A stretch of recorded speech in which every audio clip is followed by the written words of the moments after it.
睇則條。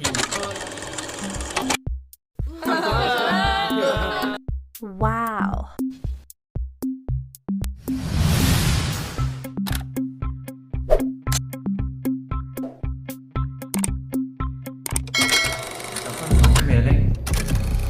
Which means that I'm going to share with you guys my content in Cantonese, of course. So actually, this time I would like to share with you my top 3 favorite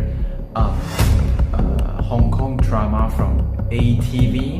Okay, so actually they represent 3 different I can say 3 different era of TV drama series. Okay.